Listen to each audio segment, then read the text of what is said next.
Good day, ma'am. I'm Daphne Luid. This is my final requirements video for this subject. So, natay novel analysis format nga duha ka buok mo. Ang first is mao si elements of the story. Second is mao si analysis format. Sa first is na siya 8 ka buok mao na yung character and characterization, characters with settings, narrator, plot, conflict, themes, symbolism. So sa kaduha, sa analysis format or analysis essay is natay upat ka buok. First is mo si titles, second introductions, body, and conclusion. So mag-start ta sa element of the story. Sa character of characterizations, nagkuha ako 10 ka buok nga main nga ilado sa El Filibusterismo. So, gikuha ako si Simon, si Macaraig, si Kabisang Tel, si Father Irene, si Basilio, si Sagani, si Holly, si Paulita Gomez, Father Florentino, at saka si Binzay. Sa atong characters with is nag-base lang ko sa character and characterizations nga mga character, di ako nag-base. So, sa settings, maunis, ang settings na to is Jose Rizal's novel El Filibusterismo is also known as the Reign of Greed. Was it in the Philippines that are under the vestige of the late colonial Spain? The El Filibusterismo is considered the sequel to Rizal's first novel. So, ang lulubitang heron is Touch Me Not, which has relatively lighter critique of society during the Spanish colonial times. So, sa kaupat naman is narrator, sa plot, conflict. Atong conflict is mao si, and the center of the story is the conflict against the Spanish colonial. Ka-7 is theme. The book focuses on the inevitable revolutions and whether or not the Philippines should rebel peacefully and diplomatically or violently. Last is symbolism. El Filibusterismo dark theme departs dramatically from the previous novels, hopeful rather, and romantic atmosphere, signifying Ibarra resorts to solving his country's issues through violent means after his previous attempt at reforming the country system have made no effect and seems impossible with the corrupt attitude. Sa toang kaduha is morning analysis essay.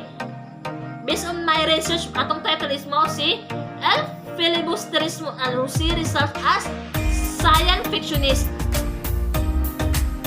So atong introductions, mauni, hardly anyone's writers about science fictions from the Philippines. Among the few scholarly commentaries on science fictions from our country and critical, typological, or historical overviews. Among these are essays by Robert Anoivo and Timothy Montes. Anoivo that the first work science fiction written by a Filipino is Mateo Cruz Cornelius, Dr. Satan. First published is 1945. A novel about a doctor of medicine who discovered by means as experimenting on people an elixir with varying effects on individuals. Montes meanwhile consideration the Apollo Centennial by Gregorio Brillantes first published in 1972. A story set in 2069. Wherein the Magellan Space Station rises nightly in the sky where Helides fly about as the first successful science fiction story written by Filipino. No studies of this preliminary determinations competing claims they say are known to yours truly. So, ang atong kaduha is mao ni si body. Ang atong body is the like of the town are intentionally or intentionally segregating facile science fictions from realistic. and social relevant strain of fictions traced back to the works of Jose Rizal. By science fiction, this papers refers to fictions with characteristics cognitive entrainment effect that results from pleasing and fantastic, although scientifically conceivable objects or projects in a milieu reflected of our objective reality, or in an alternative universe where the same laws of nature apply. In this paper, I argue that results implicitly comes from the disavowal of the motion exclusivity of literary categories, as his novel El Filibusterismo, or the Philly, published in 1891, while hardly a work of science fiction.